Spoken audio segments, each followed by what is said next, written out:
In this episode, I'll answer a student's question about whether it's ever okay for a horse to be behind the vertical. It's an important subject, not only for dressage riders. So here we go, episode 174, Behind the Vertical. Hi, I'm Karen Rohlf, and welcome to Horse Training in Harmony. This podcast is about you making progress with your horse in a way that you both can love. It's about learning how to move and be in harmony. Because yes, you really can develop a horse to be both athletic and happy.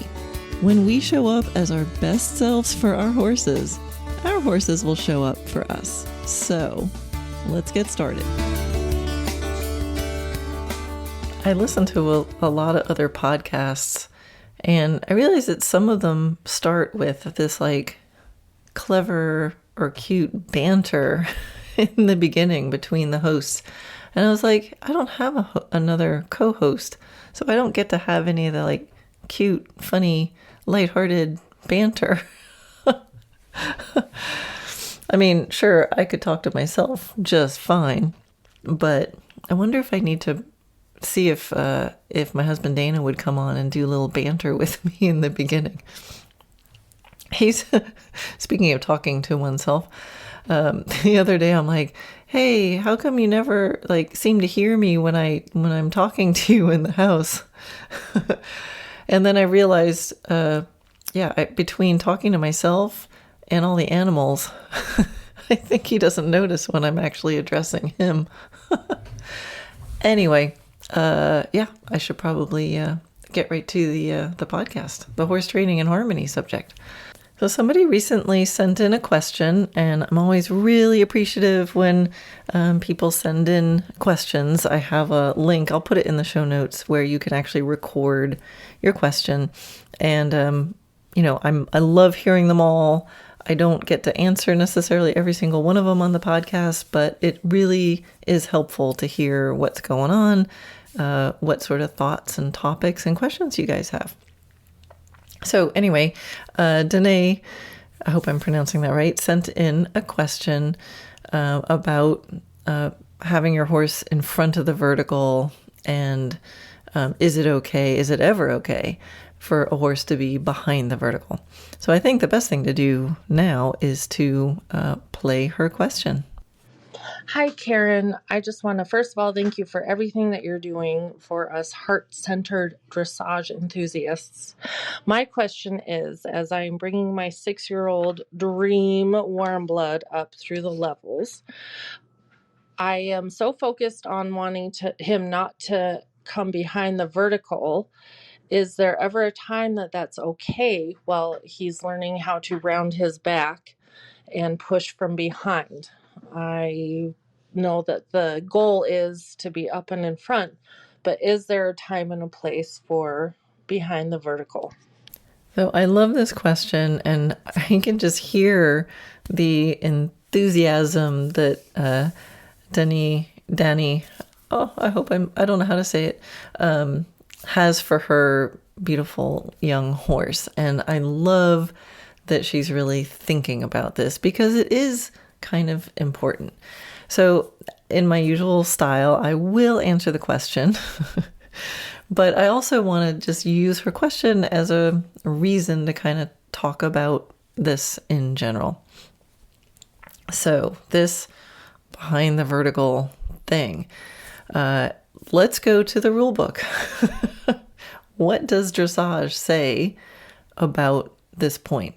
So in the object of dressage, which many of you have heard me recite about the development of the horse into the happy athlete, the next section kind of describes, and it is expressed by, and then they give a lot of very descriptive words about how the horse should go and, what it should look like.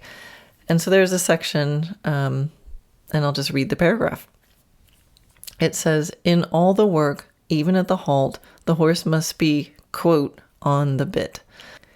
A horse is said to be, quote, on the bit when the neck is more or less raised and arched according to the stage of training and the extension or collection of the gait, accepting the bridle with a light and consistent, soft, submissive contact. The head should remain in a steady position, as a rule slightly in front of the vertical, with a supple pole as the highest point of the neck, and no resistance should be offered the rider. Okay, so the key sentence there, or part of the sentence is, as a rule, slightly in front of the vertical, with a supple pole as the highest point of the neck. All right, so why? Why should it be up there? Well, in that place, with all of those things that's described, it's a place of optimal self-carriage and balance and engagement. Horses can also see better when their head is in that position rather than curled back. But it's a place that can very easily, more easily be achieved when there is that optimal self-carriage and balance and engagement. And it's pretty obvious that this rule of being in front of the vertical is very often broken.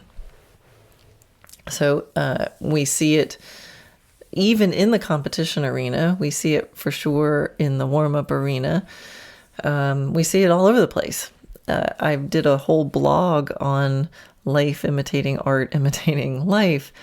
And if, of these moments where sculptors were hired to sculpt a dressage horse for the front of the barn, and they'll sculpt it behind the vertical, and that's maybe not even necessarily a horse person or a rider. They're just observing. So they're like, oh, dressage, it's behind the vertical. So you can find that blog on my website, and I'll put a link to it in the show notes. So it's a very, very common occurrence that the horse is not in front of the vertical. And there's actually lots of reasons for why that may happen. Sometimes it happens by design. It's the plan of the rider. And some because the horse is, putting themselves there, and it's actually really difficult to get them not to do that. So why might a horse be behind the vertical? One reason might be that the rider put them there on purpose, thinking of it as some sort of flexibility exercise. So, maybe a good intention.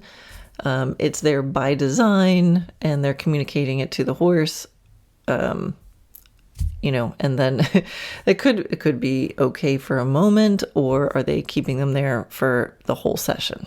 So how it's applied will matter. But let's say one choice is the rider did it there on purpose, and they have a reason for it, and they're seeking some specific benefit in their mind. Okay. Another reason might be that the rider put the horse there on purpose, again, as some sort of exercise, because it brought out some other positive quality.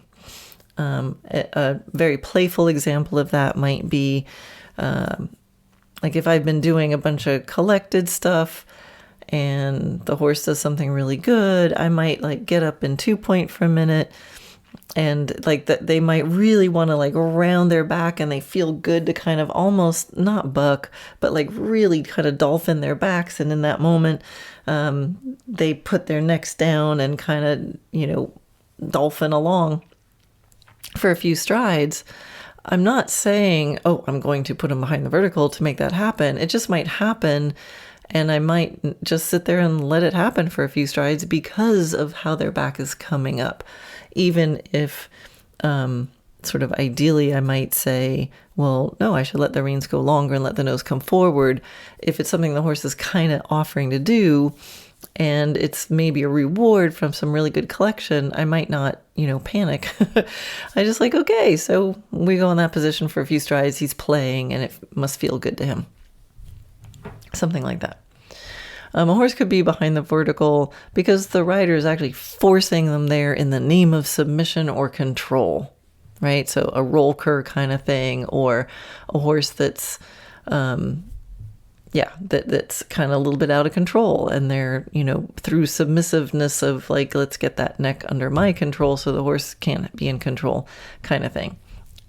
It could be, I've seen lots of horses going over the vertical or behind the vertical if their rider's working on their working gaits. Maybe the horse maybe something really positive is happening, and the horse really wants to stretch over his back. He's kind of asking for it, but the rider maybe is even allowing a little bit of stretch, but they're not giving the reins as much as they could, right? So it's kind of not really a working gait, kind of not really a stretch gait. I see this a lot. So it's kind of like, be pole high, carrying yourself in a working gait, or be stretching and give the reins enough for the nose to then, start to be able to come forward. But be careful of kind of like half stretching, but not really, just enough to put them behind the vertical and not really have anything else. So that's a spot that I think is one of the most common sort of well-meaning moments of a horse going behind the vertical, is because the riders actually has their horse feeling really soft and squishy in their backs, and they're very soft and they're not bracing or resisting, but they've just sort of the interaction between the balance of the horse, the communication about stretching, and the length of the reins. They end up the horse is trying to stretch, but the rider hasn't lengthened the reins, and then they're just kind of stuck in this in between land. And that moment can feel, I'll put air quotes here, good. I mean, there can be really nice qualities in how that feels, because often the horse feels really squishy and soft and supple and, light and all these wonderful things. So again, pat yourself on the back for getting all those good moments, and I would be careful not to live there. And we'll talk a little bit more about why. It could be simply the rider needs too much rein contact to control the speed, right? So the horse is always trying to go a little faster. The seat's not working. The horse is maybe a little impulsive, so they end up with more use of the reins than necessarily for the connection. And so the neck gets jammed up and the nose goes behind the vertical. Like literally the horse is trying to go faster than the rider is. And so they start to kind of roll over the top. So that's more of a like contracted top line kind of behind the vertical, versus the example I gave before is sort of a stretched top line example, right? The horse is trying to stretch over his back and getting really soft and squishy in the working gaits, but the length of the rein didn't, coordinate. That horse is behind the vertical because he's trying to be stretchy. But the other one, who's behind the vertical through contraction of like the horse is trying to go, kind of running through their chest, end up in the reins, and that pulls the nose in. So both could be behind the vertical with the pole a little low. Completely different dynamic. The stretchy one isn't necessarily good either. That's going to lead to problems if you live there, but it might be like, oh, let's just fluff them up. Where the one with the speed control, it's like, whoa, we got like a lot of homework to do. We got to get that speed under control from our seat. It could be a horse could end up behind the vertical because they're on the forehand. And, the rider's not doing anything to help rebalance the horse. And if the reins get short for whatever reason with a horse on the forehand, it's really easy for that nose to come in. Now, a lot of times, and this is another really common thing, is the horses are putting themselves behind the vertical. And no, that didn't just give everybody a reason to blame their horse for it. My horse is just doing it. Yeah, horses sometimes do it. But we still, we're the ones who decided to ride them, and we owe it to them to train in a way that they find a different way. So horses can be behind the vertical to avoid something. It could be to avoid the contact, whether it's a bidding issue or just past history or just high sensitivity. And they're just, for some reason, they're avoiding the contact, so they kind of hide. They hide behind it. It could be to avoid putting weight on the hind end. I mean, horses' heads and necks weigh a significant amount. And so one way for horses to ease the burden of engagement, right? So as we gymnasticize our horses, we're trying to get them to carry more weight behind. We're saying, go to the gym and do some squats. And they're kind of like, well, I don't really feel like going to the gym today. And that's our game, right? How do we do that in a friendly way? So if you picture a horse that's, engaging and carrying weight behind, you can think of this just as you're sitting there, as you're sitting in your chair upright, and then just like tip your head forward, and you'll feel weight come off your rear end. You'll feel it tipping forward, and your seat will start to get a little bit lighter in the back. So sometimes horses will put themselves behind the vertical because it's a little way to cheat. It's a little way to cheat engagement. And I mean, that's fine. That's the game. They're trying to make their lives easier. We're trying to build super athletes.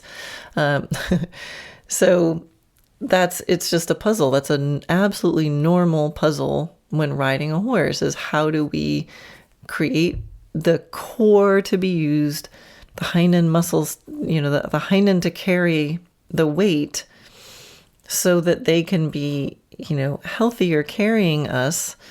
And in the process, they're trying to just make every stride a little bit easier. So how do we somehow manage that? I think some horses go there. I wrote on my list because they feel like it. It just feels like what they should do as a result of all the circumstances, meaning us, the saddle, how we're riding, the balance of our body, the balance of their body. And it's just sort of this natural part of the dynamic, the same way how we're riding and all the circumstances might cause them to not track up as much as they could, or to, whatever else, be a little crooked. It's just part of this, whatever dynamic is happening. And for some reason, the horse is putting themselves there. They're not really putting themselves there because we're riding them. I don't see the behind the vertical as much online, but it still can happen online. It still can happen online especially when we're playing with engagement and you're playing with stretching. So you have to kind of take in all of the bits of what's going on. Sometimes horses will seemingly put themselves behind the vertical if their body's just naturally tight, especially if the horse is sensitive to the reins. So sometimes a horse who's a little bit blocky, defensive-y and tight and sensitive, then the nose will come out, but the base of the neck drops, and you get the classic sort of above the aids, kind of defensive thing. But sometimes if the horse's body is just tight and not swingy, and they're sensitive to the reins, it's really easy for them to just flex too much and get behind the vertical. It also can be just simply a misunderstanding. So a lot of times in teaching foundation, if a rider is too too dogmatic or whatever about teaching a horse that they must move away from all pressure, and if they're a little bit electric in how they teach that, horses can feel like, ooh, I'm supposed to just not touch anything. Any pressure come to me, I need to get out of there.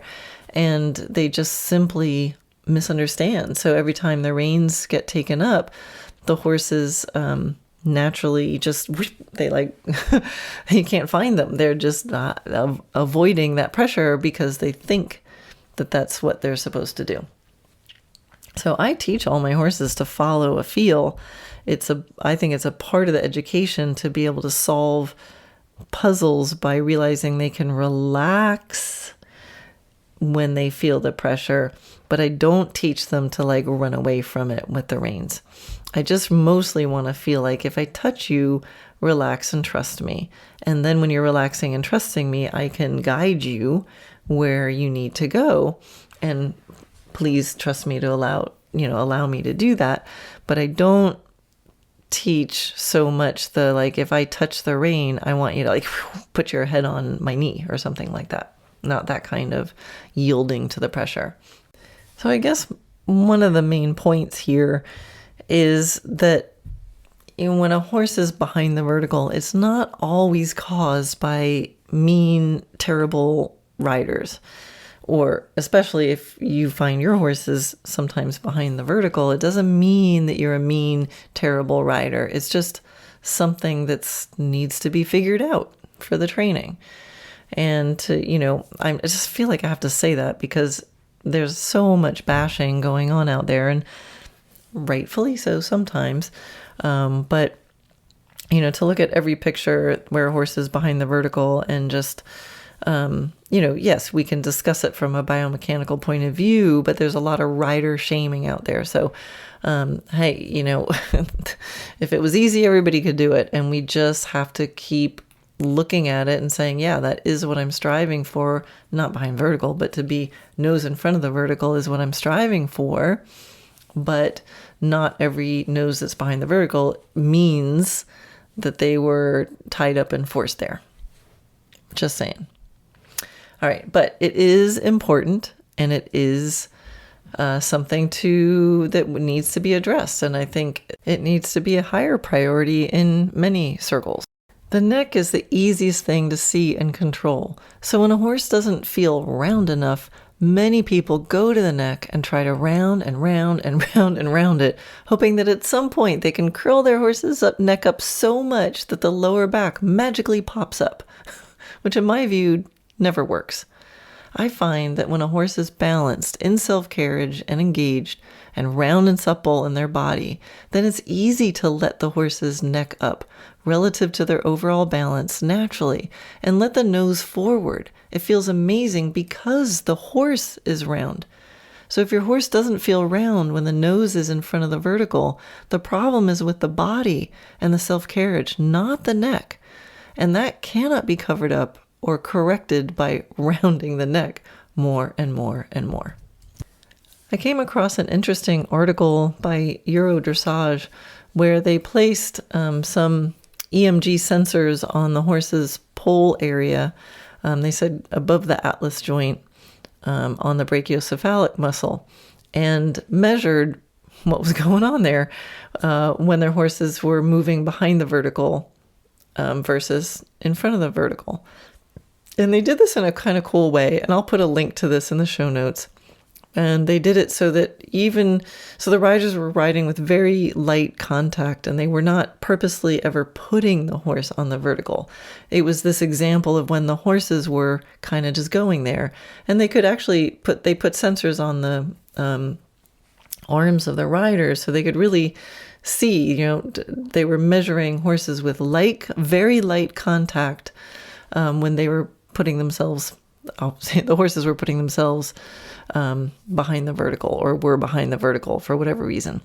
Anyway, they said that they could see, what did they say? More muscle tension at that point in their pole when the horses were behind the vertical, even with that light contact, even when not forced there.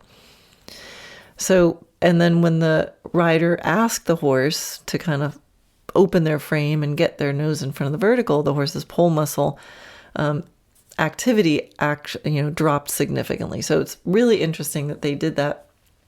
And if we think back to what it said in the rule book, as a rule, slightly in front of the vertical with a supple pole as the highest point of the neck. And so it's kind of cool because this experiment that they did where they measured when the nose was in front of the vertical, that went along with a more supple pole, not so much muscle tension. So that was actually pretty interesting to me that was happening. The joint, that area of the neck was in more tension even when the horses felt light, and even when the horses were quote unquote choosing to put themselves there. So, all right. And Danny, as she's probably listening to this going, so could you answer my question? I'll get to it. I promise. We're all building up there. So how do you get a horse in front of the vertical? It's actually much more, it takes a little bit more finesse and artful riding to help with that. And I do have videos in the video classroom about this, 2 that I can point you to, and I'll write these in the show notes also. But for those of you listening, take a pen and paper. One is September 2014. It's called Pole High Self-Carriage Makeover. Ta-da! And the other one is March 2013, Connection with the Reins, Correcting a Low Pole. So both of those, I think, are really good overviews of sort of lovely examples of lovely horses being ridden by very lovely riders. And we're specifically addressing the nose in front of the vertical and keeping the pole the highest point. So I think you might find that really interesting. But in general, if I'm thinking about checking or making sure that my horse is in front of the vertical, it's really a result of the self-carriage and the balance of the horse. So that's where my brain is. Self-carriage to me is super high priority. So as we saw, as I mentioned before, one of the reasons a horse might get behind the vertical is because they're out of balance, or their speed control isn't there. For some reason, you're not able to have this self-carriage without things falling apart. So self-carriage and balance. And so that means that if you want to address the nose in front of the vertical, my brain is going self-carriage and balance first. And then it might need, I think of the sweet spot, the sweet spot of pole high carrying themselves, right? And so we might need to turn the dials of the energy level or the relaxation or the balance. Sometimes when everything is feeling kind of nice, as far as the balance and self-carriage, then the next thing I'll check is the energy level. Sometimes they're just not having a destination there, and I'll just look up, I'll lift my eyes and look up to the trees and let's go there. And they kind of do the same thing in their posture. So instead of this focus down on the neck where we go in a low pole posture also, when they're mirroring us and we're all just sitting there fiddling with what's happening right underneath our seat. And sometimes we just need to think of, let's go somewhere. Their vision is really related to this. So they can't see so well when they're behind the vertical. But if they're not going anywhere, then they can kind of get used to not seeing, right? Because they're not going anywhere. And that's where sometimes doing dressage out on the trail or out in a field can give you much better result than in the arena, where everybody's sitting there just, being, in the arena with nothing really to look for, look forward to. We also, to think about a horse becoming more in front of the vertical, I'm going to be looking at rider self-carriage, right? So if the rider is having to hang on the reins for some reason or balance off the reins, even a slight bit, it can make a huge difference. So those are the things that I sort of check I'm checking and scanning these things all the time anyway. And then if the neck is still wanting to be behind the vertical, I might need to do an actual cue for the horse to say, hey, lift your neck and get your nose out in front. It's just a little technique. It's very easy to shorten things on horses, but to lengthen things sometimes is tricky. So it's like a little fluff that I'll kind of fluff my reins up and forward. And it's important to, as you kind of quick little lift and put your hands forward, otherwise you're going to be curling it up more. And it has to be just for a moment. If you just lift your hands, they'll tend to curl right down even more. But it's kind of like you're sending your pinkies forward. And I just send a little fluff out the reins, so I'm actually sending the reins up and out. And it's just a momentary thing, and then your hands right back down. And you can teach a horse that means fluff your neck up, and just do it again, repeat it a couple times until they get the right answer, and then yay, and then stay still. So again, there's videos. Start with those 2 videos, and you can search for low pole in the classroom, and you can get several videos on this. All right, so now the answer to the question. Is it ever okay to be behind the vertical? So with all of those things said, you can see how kind of it's an important piece. You want to have it fairly high on the priority, but not in absence of all the things that lead to it, right? So if you're focused on the nose has to be out in front of the vertical, but you're not thinking about the balance or the self-carriage, now it's going to be contrived also, right? Because you're going to have a horse that's speeding along and then you're going to tell it to stick its nose out. And, this is all about the balance of the whole horse and making sure it all makes sense. So yes, it's important, but it's only important as a result of how well everything else is going. So you can kind of guess that, there's never really a time where I'm going to say it's desirable to put your horse behind the vertical as any kind of extended training plan, right? It could be a momentary thing. I mean, there's been, let them get a little low, maybe test the flexibility and, just as let's see if we can do this as a little moment and exercise. It's not something I would want to live in for sure. But with that said, if you're playing with some other stuff and there's other stuff that's a bigger priority, some of the prerequisites, things like the engagement and the balance, and in that process, because things aren't perfect yet, your horse is a little behind the vertical and there's lots of other things on the list that feel good.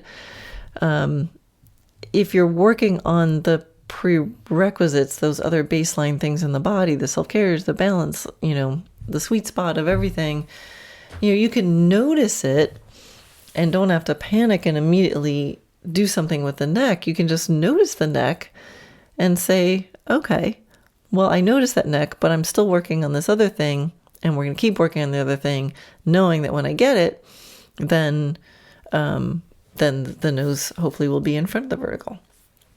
So even though there is a cue to have the horse fluff up their neck and get out there, I don't always use that cue. Sometimes I just go, that's interesting.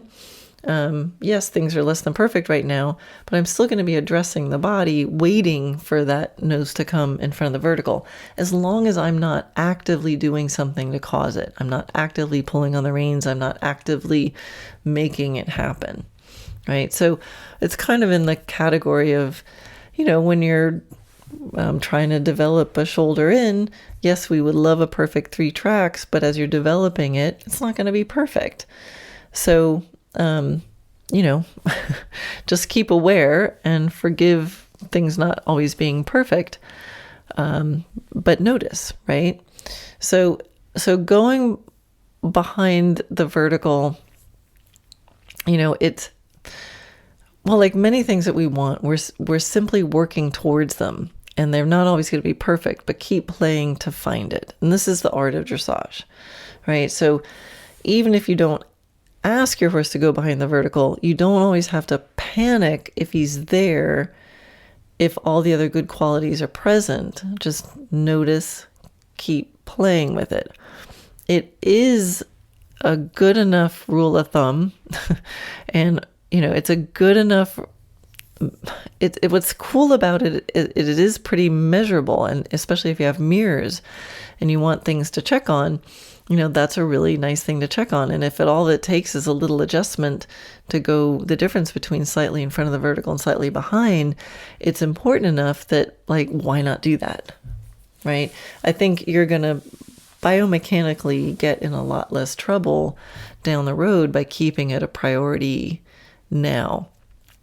And in general, I like to leave the neck alone and see what's going on, because it is such a reflection of the rest of the horse.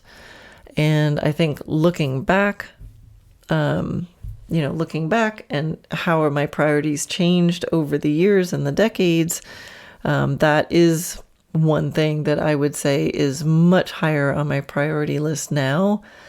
And it's gone in that direction as I become more educated and experienced, is if I'm mucking with the neck, if I feel like I need to put my horse behind the vertical, it's probably not what I should do. And it just means I'm feeling something else lacking somewhere else in the body, and better to find out what that other thing is and address that.